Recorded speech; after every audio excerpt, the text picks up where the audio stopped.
And welcome back to the Kings, Queens, and everything in between. It's another episode of the Peasant Party Podcast. I'm your host, Charlotte Warren. It is Tuesday evening, and to my right is introduce yourself. My name is Buddy Pearson. Yes, my fiance. Yeah. My favorite co-host. That won't be my last name for long.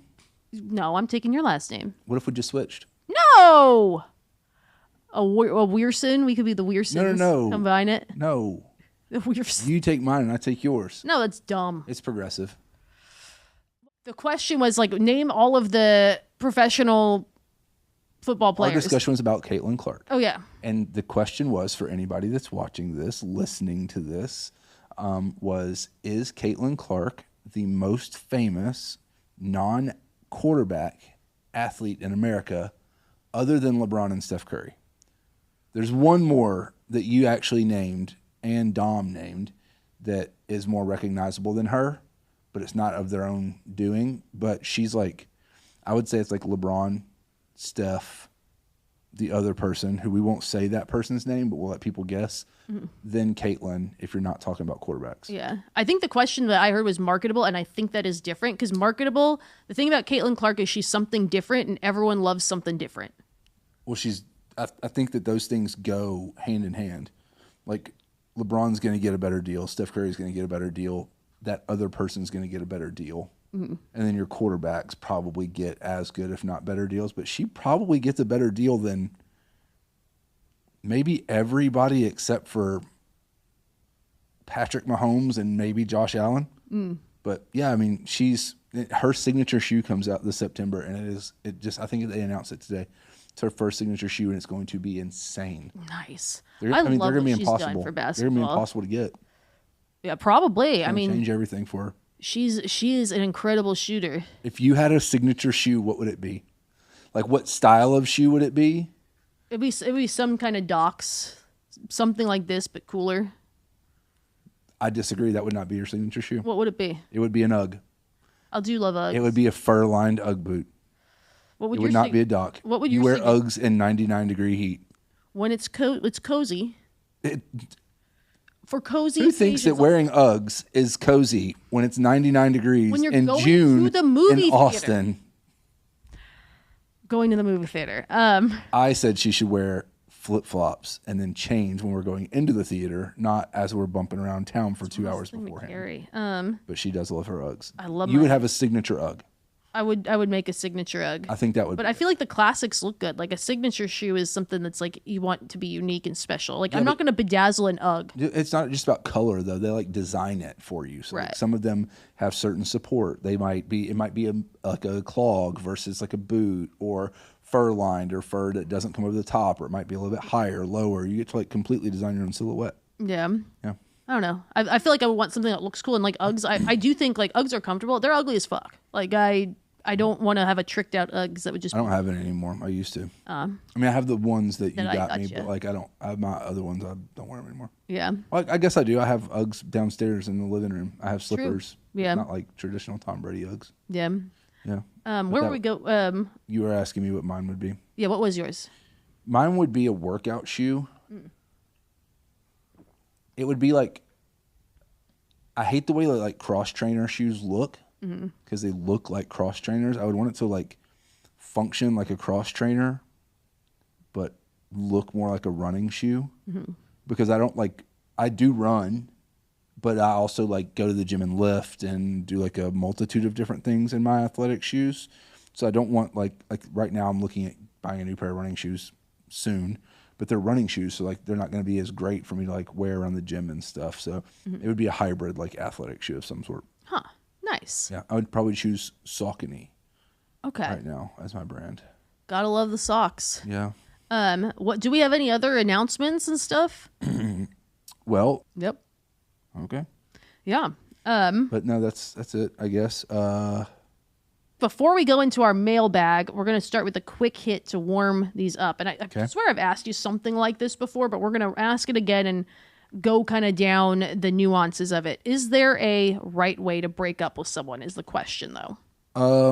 Yeah, there is, for sure.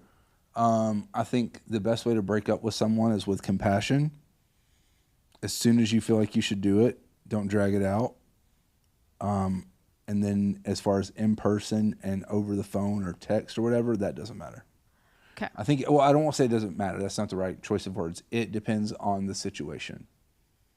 Definitely. Because back to your question, there is no right way, I guess. Mm-hmm. There are wrong ways. There are worse ways. Yes. But if you do it in person, they're going to say, you shouldn't have made me get ready for this and come all the way down here. Like, could you not have just called me? Could you not have just texted me? If you just text them, they're going to tell your friends like, oh, he didn't even have the balls to say it to my face, so he just texted me.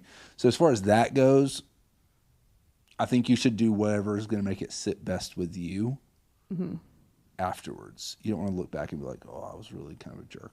Yeah. I think it's different if you like have mutual friends and stuff. You want to make sure that like you don't drag other people into it and stuff like that. Yeah. And I think, that you hit the nail on the head is it's going to be different for every situation. There is no one way. Like, there's different types of relationships. There's different lengths of relationships. Yeah. I think one thing that would actually make the world a better place, because everyone knows that when you're in a committed, established relationship, you're going to have you will have a formal breakup if you want to end that relationship. You got to say like, I want to end this. But there's those sort of like dating situations that kind of toe the line of being a relationship, like, a month or 2 months of, dating and, this situationshipy-esque situation, whatever you want to call it. Like, I personally think the reason those hurt so badly sometimes is because there's not this social expectation of a real breakup.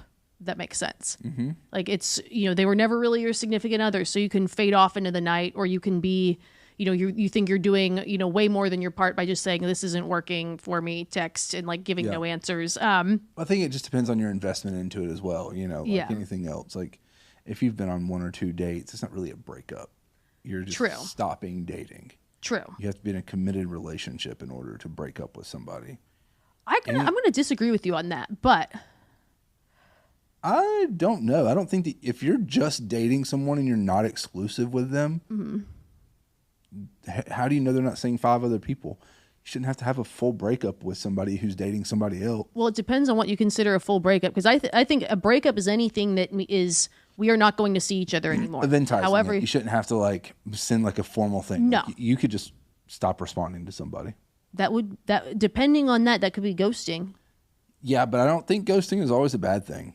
Sometimes, no, I agree with you there. Well, it depends. I think if someone is explosive, what your definition of ghosting. I think if someone is explosive, I think maybe ghosting them is the best, because that person is going to be upset no matter how you do it. So save yourself the trouble. Totally. No, and I agree there. Like, if someone's going to be crazy, if you know that they're going to be crazy, or you get even if you just get a hunch, like, you can go off a hunch. It's dating. Yeah. That's ghosting. But one thing I will say is not ghosting, and people are always like, I just don't want to ghost, is like, if you end something with somebody, like, you send them a text, you call them, you do it in person. If they continue to bother you after the fact, you not responding to them is not ghosting. Like, if you say like, hey, like, this just isn't working for me. Yeah. Thank you for your time. Sorry, for wasting your time, whatever. And then they start coming after you again. Yeah, that's not ghosting. Like, you ended things. Ghosting only applies in something that is like technically an active situation, as in no one has gone and ended it. Yeah, but like I said, I actually don't think ghosting is a bad thing. I think it works there's some situations where, like, I would be like, that's kind of mean, but I'm not saying it's nice. Yeah. I'm not saying it's ideal in every situation, but I think you have to think about, like, you are moving on, like, right, your paths were headed like this. You got to a point where your paths are now headed apart from one another. Yeah. So that person is no longer, like, you have to take care of home first at this point. Yeah. So, like, if you know that they're not going to take it well no matter what, do whatever you need to do as long as you are not mean. Yeah. Ghosting is better than being rude. If there's something that, like, you don't feel comfortable discussing with that person also, I think ghosting is better than hurting someone's feelings. I think so. I think so. I think the other thing, though, is I have a very narrow definition of ghosting, because I am very much on the hill of, we have abused the definition of ghosting. We've abused the definition of every term, not even related to dating. That is accurate. But, like, my opinion, my thought, and I've shown you, I have my stupid little ghosting chart. For something to be ghosting, you have to have met in person, because if you have no tangible proof they exist, they can't be a ghost. So the person that you stop talking to on a dating app, that is not ghosting. You have to have met in person for a real date. And then kind of beyond that, to actually have it be ghosting, like that person has to express interest in you or seeing you again, and you don't respond to it. Like they have communicated they're interested, not just pleasantries. You know, two people that go on a date and then just like stop talking are not ghosting. Yeah. You know, someone that's like kind of just running around back and forth that doesn't say like, hey, like want to hang out again. They just send like, thanks, you know, oh, like I had fun. You're not ghosting them. Yeah, that's fair. Yeah. But I was actually going to give you some situations or some types of relationship situations, and you would tell me, and you're going to tell me the way that you would recommend people in these situations break up. I'll go down the short list. Okay. On your coaster. So this situation, one date only, they haven't texted you beyond saying something like thanks or got home safe. Like, do you owe them something else? Like, no. Yep, You just one date, no. No, you I don't said think nothing. there's an expectation of a second date ever. Yeah. Unless on your date you said like, I can't wait to see you again. I'll call you. Yeah. But like, if it's just like, had a great time, thank you. You don't owe them any sort of text saying we don't. Like, No. I'm not going to see you again. No. I agree with that. You're doing more damage. Yes. What if you go on that date, you have one date, and then they do reach out rather than just, you know, thanks or got home safe. Like, I really had a great time. You know, can we do this again sometime? You still don't have to reply. Okay. I would like respond to a question like just What you would do, or should someone do this? You don't have to reply. True. I would probably reply too. Yeah. But also, like, you're making up a hypothetical, so we don't know why you don't want to see that person again. Okay. I'm In general, you don't have to respond if someone says they want to see you again and you don't want to see them. Let's make these questions. What is the ideal way to like break up, end things, whatever we want to call it in these situations? Or I would actually say ghosting is the best way. Okay. Because if that person reaches out to you and wants another date, and you tell them like, actually, like, you have to come up with a reason why you don't. Like, if you just said no thanks, I would rather be ghosted than get a 2-word no thanks from somebody. Well, that's so one thing that I think. I don't think that when people say I don't feel a spark, I don't think that's a lie. I think sometimes, I think it's stupid. I just didn't really feel it. You don't need to feel a spark on a first date. Yeah, but I think it's a good enough reason that people don't pry into, and it's fair. Like I don't Yeah, but really I think feel. I think that's like. So, like, have you felt a spark on every first date that you've went on a second date? I've felt some like. It depends what a spark feels like. Well, that's what I'm saying, but it can be different to anybody. Like, there's times that like you can enjoy yourself and not have this like twinkle in the eyes moment that's a spark or something spark special. exists on a spectrum. Like, I think there's just We're going down a there's rabbit hole. Let's move on. yeah, that's yeah. Okay, 3 dates, no sex, but date 3 ends bad or awkwardly, and it's clear just by default that there's not going to be another Ghost date. them. Okay, and that's what you would do. You ghost. Okay. I would If it ends poorly, there's no the reason. answer is already there. Yeah. Yeah. You don't need to send another, like, you don't need to double down on your. Right. Yeah. 2 months of dating. They've had sex. No DTR. I think you should say something. Like, hey, this just really isn't for me. Or How would you do it? I would say, like, Would you send a text? How would you do it? like at the moment that we were supposed to see each other, because usually if you've been dating for 2 months, there's like a, like you always have a plan for the next time. Mm-hmm. You know what I mean? It's like, oh, well, I'll see you again, whatever. I think I would just say like, hey, you're great, but I just don't like think it's for me. Yeah. Best of luck. Now, do you go to the planned thing you were going to do, or do you call them? No, or text? I wouldn't waste either one of our time. I think like most that. people would say like, why'd you waste my time? Yeah. Just to do that. Yeah. The only way I would go is if I was like, maybe. But then I wouldn't be having that thought beforehand. Yeah.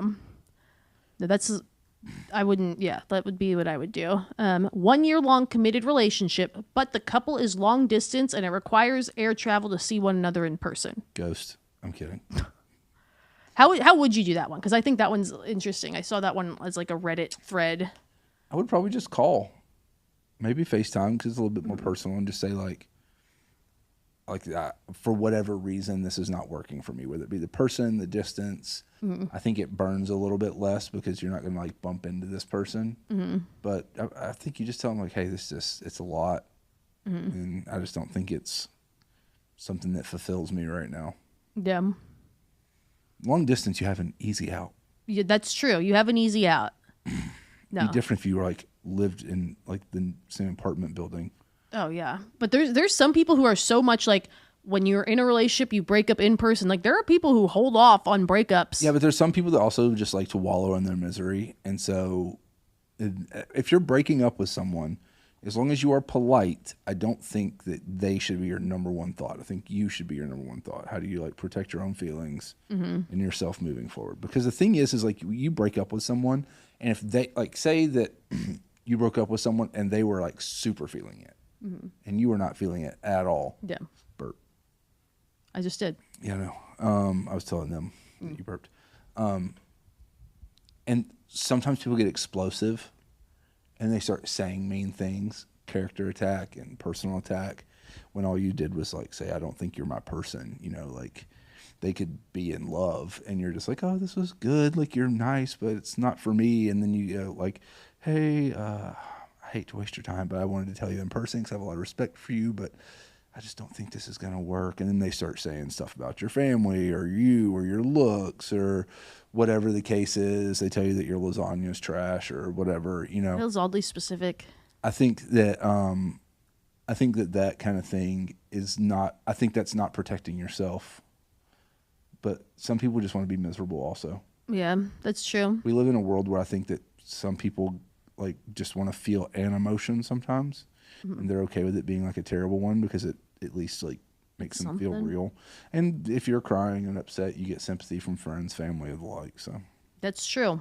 That is true. Yep. So that's why some people, it's like when you ask, like, would you rather be the dumper or the dumpy? Like, so there's a lot of people who just choose dumpy because it sucks to hurt someone's feelings.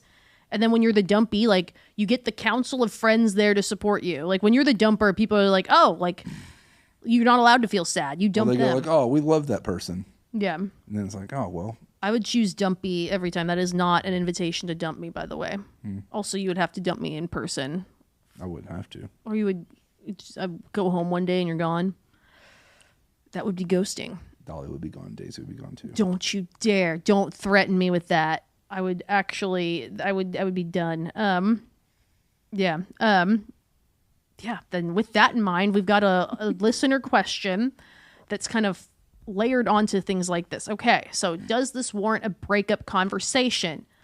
I've been casually dating someone for about 4 or 5 months now. And when I say casually, I mean that we've probably gone on 6 dates. We've slept together twice, but we still text each other periodically, talk on the phone. We keep making intentions to meet up again. But inevitably, one of us has something come up because we both have very busy lives to the extent that we have almost polar opposite schedules and are both traveling out of town on opposite schedules as well.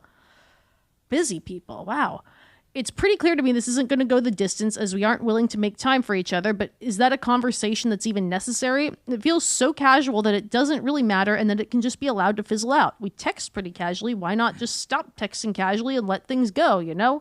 I felt pretty sure this wouldn't pan into something once we got a few weeks in, but at that point we had already slept together, so I felt like an asshole just being like, hey, it turns out this isn't going to work. And of course, in hindsight, now I feel like an asshole that I didn't cut things off at the first time. Like sleeping with somebody and not long after having the realization that there's an incompatibility, whether due to lifestyle factors or others, still comes across very fuckboy. To be clear, the sex was not the this won't work moment. Anyway, does that warrant a conversation? I think it depends on... I was going to say, like, if it's casual and you're both enjoying it being casual, maybe the conversation is to, like, declare that it's never going to be more than just casual hang out when it's appropriate, if you have fun together and you're both like, oh yeah, this is just casual having fun. But if the other person wants more, then I think you should just say, I don't think it has to be an in-person conversation. No. I actually think you can let it fizzle, like they said. I think you can just like not respond. Yeah. And then when they go like, hey, haven't heard from you in a while, just like, I've been super busy. I just don't really have time for much of anything these days. And like maybe leave it at a cliffhanger like that. So I thought the same. Like I don't believe in rejecting someone for something they didn't ask for. So I think, going and being like, hey, like if they haven't said like, where is this going? Or, I'm looking for a relationship, or even just, when are we going to hang out next? They're trying to actively make a plan. I don't think it's a proactive rejection of hey, by the way, like I don't see this as going to being anything serious, or I don't want to do this anymore. Like that's not really necessary. Yeah. So I think those are the types of, I would, unless they say something like that, I would just let it fizzle. Like just stop responding, and they will probably stop responding to you unless they are interested. And if they miss you and are like, wait, what? I'm not getting my casual texts anymore. Like, where'd this person go? And they, say, hey, like, I haven't heard back from you. Like, if they're just texting, like, empty nothingness of, oh, the weather's nice today, you just don't respond. Like, I get weird texts like that from friends. You're probably actually just like a comfort pillow for this person. Honestly. Yeah.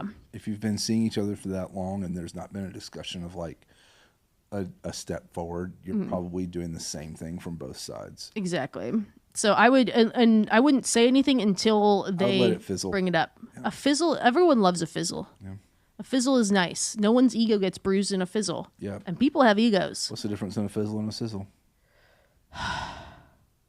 Well, a fizzle is simmering down and a sizzle is heating up. Yeah. Why does Snoop Dogg carry an umbrella? I don't know. Oh, drizzle. Nice. What's brown and rhymes with Snoop? Dr. Dre. That's correct. I think that was a great answer to our listener's question. Yeah. We've got another one, though. Okay. Should I bring up that I'd be down for something casual or just end things altogether? We got some male, questions today. So this is, I am male, 28, living in a big city, and single, enjoying dating. I'm looking for a relationship with the right person, but I'm generally kind of picky, and I don't mind fun dates or spending quality time with women that don't become serious. In general, I get the vibe that every woman I've been on a date with is looking for a relationship as long as they are continuing to communicate with me. While I always like these women and enjoy my time with them, I mostly know after 2 to 3 dates if I'd like to pursue them more seriously. However, like I said, I do like these women and enjoy hanging out with them and wouldn't mind continuing to do so if they were open to it. The problem, though, is that there's kind of a tough song and dance that risks hurting feelings when I try to figure that out.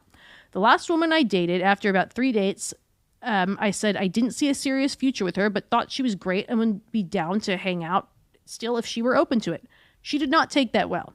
She said, "Do I look like a fucking cum dumpster to you?" and a whole bunch of other epithets, and stressed how offended she was that I would even think she could be open to something like that. When I shared that story with some of my female friends at a group dinner, they all unanimously agreed that they'd find a similar offer to be offensive and take it as a guy saying they weren't relationship material or were hot enough to fuck but not hot enough to date. I don't want to offer these types of situations to people who don't want them, especially if it's likely to offend. But at the same time, though, I feel like casual can't really happen if I don't ask, and just ending things under the assumption they want a relationship with me feels like I'm just making that decision for them. So also, going into situations saying I want casual upfront isn't ideal for a few reasons. A, it doesn't reflect what I'm actually looking for. I am looking for a relationship with the right person. And B, it seems like it would lead to situations that are entirely sexual, which is also not me. So I think what you should do is, in that situation, because you'll read 9 pages if I don't cut you off. Yes, and he was pretty much done. Yeah. So I think you should just do whatever's best for you.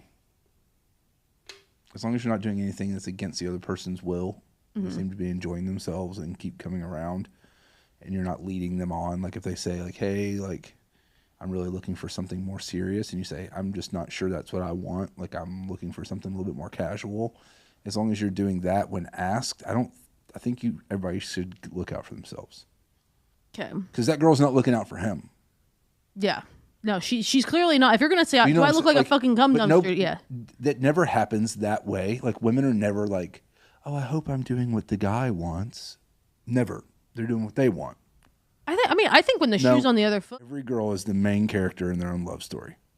It's so funny because there's so many women who will say the opposite. I think it's just everybody's the main character. Yeah, but women don't want to believe that because they don't want to be seen as like narcissistic and like they're stuck up and on themselves. But they think about themselves. It's the same reason that women don't want to do coffee dates. It's the same reason that they complain about the date or complain about whatever it is, because the guy's doing what he thinks is right, and they don't like it. So I think everybody should look out for themselves, and when you get to a point where you need an answer or a pivot, you should step up and say it.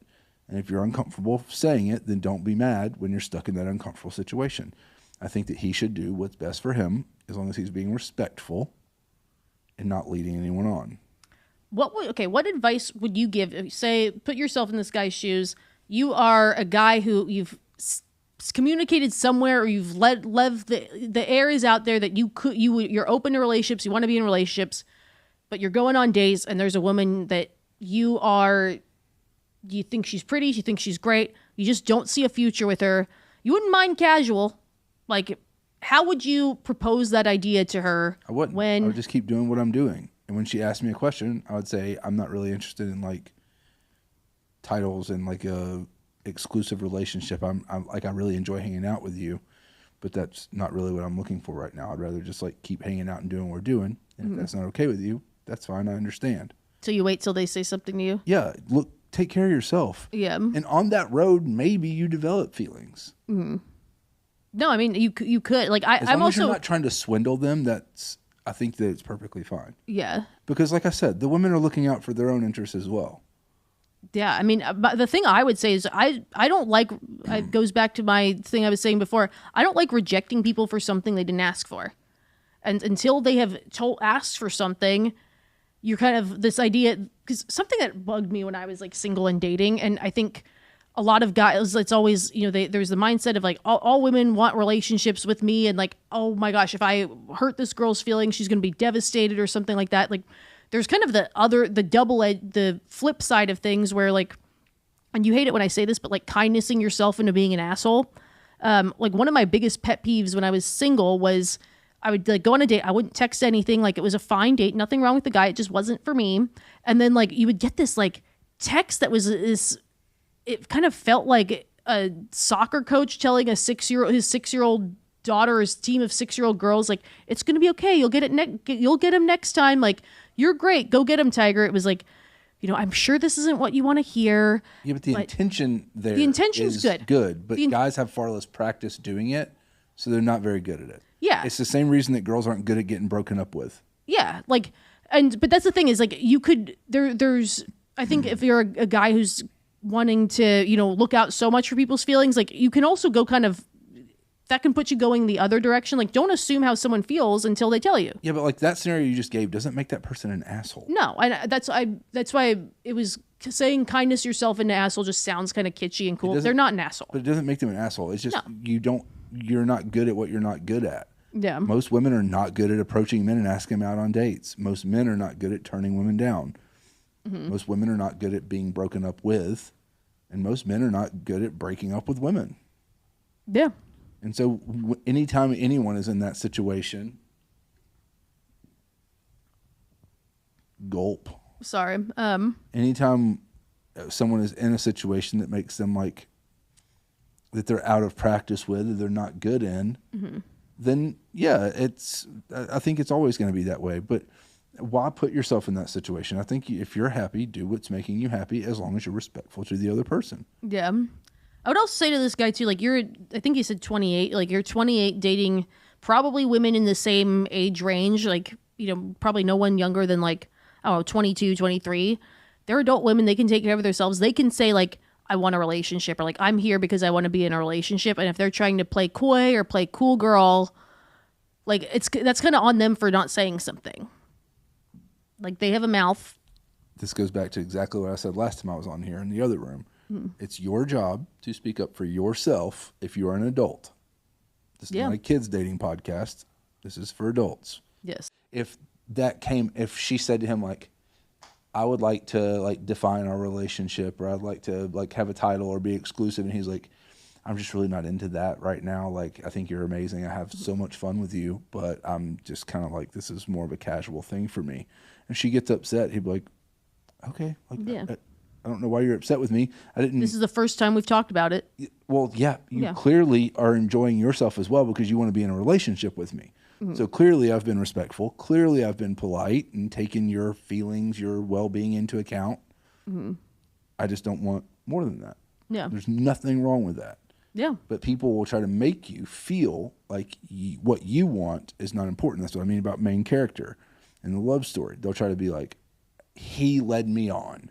Or he didn't tell me that he only wanted to be casual after whatever. Or he slept with me when he knew he didn't want a relationship. You were there too. Yeah. In every room. Like, and that goes both ways. That's not like it is your job to speak up for yourself. You are an adult. And the more that we baby people, the more they're going to be babies. And the more they're babies, the more we're going to have these questions and these situations that arise. Exactly. Everyone should look out for themselves first. Be polite to others, considerate of their feelings and their well-being. Mm-hmm. But you have to look out for you, assuming that they're looking out for them. Because if you're looking out for them and they're looking out for them, no one's looking out for you. Yeah. And you just make sure that when people are looking out for themselves and going the same direction, that's the ideal situation. Yeah. We'll touch on briefly, like what does make you an asshole is if someone tells you they want a relationship and you lead them to believe you want the same thing while wanting otherwise. Yeah, that is where you become never an lead asshole. anybody on. Yeah. Either way.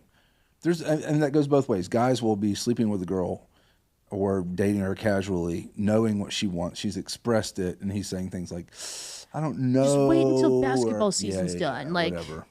I have an intramural team. There are so many women I know who have gotten the intramural team tournament has like these are people that have full-time jobs, and it's always they blame the intramural team. So many women that's happened to. I know you might like have 4. one anecdotal story. Intramurals are big in Austin. No. What's the dumbest reason you've heard of someone like breaking up with someone for? I don't know, because I don't really care why people break up. What's the dumbest thing you've ever been rejected for? Not being a feminist. Mine was for not being Italian. I was also broken up with because I was too short. Let's keep in mind, I also think these are things that people could tell me, and I'm sure there was another reason. No, mine was definitely because I'm not a feminist. It was because I said I'm a humanist based on their definition. Yes. I said, well, if that's the case, then I'm a humanist. I think all people are equal, and I was not a feminist. Yeah. Apparently that's a bad thing. But. Yeah. Well, I had someone break up with me because he was tall and he was shorter than you, but still tall enough. And he was like, I would be worried about like not having kids who could play sports. And like every girl I've dated has been like 5'11", and she's the same height as me, and this isn't going to work. And then I had another who was if you're 5'11", you're not really playing pro sports either. I mean, he played rarely. for like a D3 football program, and he was like so proud of that, which that's not a bad, like good for him. School was paid for, I think. I don't know. But, yeah. And then another one who was like an Italian guy. I'm just saying it's funny to say like, yeah. Like if you're 6'4" and you're looking for like D1 babies and you want like a 5'10", 5'11" girl, that's one thing. Mm-hmm. Like if you're 5'11", you're already not tall enough to have D1 babies. That's true. I'm sure people are going to hate that I say that because there are people that play Division I sports that are that tall, 5'11", but it is very rare. Yeah, it's Baseball not a meal ticket. Is fine, but outside of that, yeah, it's not the meal ticket that 6'5" especially is. in football. Yeah. And then another was, and I told him, he's like, what are you? Because that's usually a conversation that comes up on a first date, like, oh, like where are your parents from, like blah blah blah. And I was like, oh yeah, like grandma's German, like Eastern European, blah blah. He's like, oh yeah, like I'm Italian, like he was from the Northeast and everything. And he was just like, yeah, my mom talked. He's like, I don't know if I can get past like the not being Italian thing. And I'm like, did I just get like, it was like 3 or 4 dates or something? You think maybe he was saving your feelings? That's the thing. You think maybe it was either like he didn't like that you were German? I mean, I don't know. I would not be surprised if these were just like Reasons. these are like, they could all just be reasons. Like yeah. I would. There's maybe plenty. You fart too much or whatever. I do fart in my sleep, but I never slept over with this guy, so he wouldn't know that. But I don't know. I did not clog his toilet or anything of that nature. I didn't. Yeah, like. It could be a cover story, but the beauty is I will never know, and I can just tell myself that. Let's call him right now. No, let's absolutely not. Never mind. Yeah, we could just sign up for Ring Whisper. Yeah. Ring Whisper calls exes, though this person isn't an ex. Yeah, everyone should check out Ring Whisper. Yeah, it's cool. We're working with them a little bit. Yeah. But yeah, this is a good little episode. Any other questions? Any topics to talk about? I have one more. Go. I have 2 more. I want to say shout out to the South Austin Parakeets. They sent me this sick hat. This is like the sickest hat. They didn't do it for like promo. I'm just giving them a shout, but they're a Sandlot baseball team. What is Sandlot baseball? Tell everybody. I think it's just like a version of intramurals. I guess they probably don't like that it's intramurals. I don't really know. I haven't ever been, but Austin has a really big Sandlot baseball. Mm-hmm. There's like the Dirty Sixers. There is the Cap City Cobras. There's the something Austin Moon Towers, maybe. I think there's a Grackle one, maybe. But there's a bunch of teams in the Austin area, and I think they just play at these like random fields. But they have like legit gear. I mean, this is they look legit. This is a new era. Is it this side? Yeah, or it's the other side. Oh, yeah, it's a new era 5950 low profile. It's like actually sewn on. Their logo is sick. I think they're in Mexico playing right now. That's wild. Maybe something like that. I thought they were local leagues. They are local, but they play the Nashville Dollies. Like Nashville has a league too. I think they link up every once in a while and like they'll go travel. But yeah, like we'll probably go out to a game and support them. But yeah, shout out to the South Austin Parakeets. You guys are awesome. Hats are awesome. If you're in Austin, go check out a Sandlot baseball game. Check out the Parakeets. Tell them that I sent you. They're not gonna like give you anything, but no. Cool. But also, free shout out, Vacancy Brewing and Show Me Pizza. We'll just come out to games. But South Austin Parakeets. Let's go Keats, Parakeets. Yep. This has been a fun episode. I love having you as a co-host. You have such sage, empowering advice. Yeah, you're a fun episode. No, that's you. That's all you. Thank you. Love you very much, and I love our listeners. Yeah, this is fun. Comment and let us know what you think about the Bruce Almighty set. Yeah, let us know. We're in heaven. I love it in here. It's pretty sick. But I like it. It is. Yeah. Anyway, bye to everybody.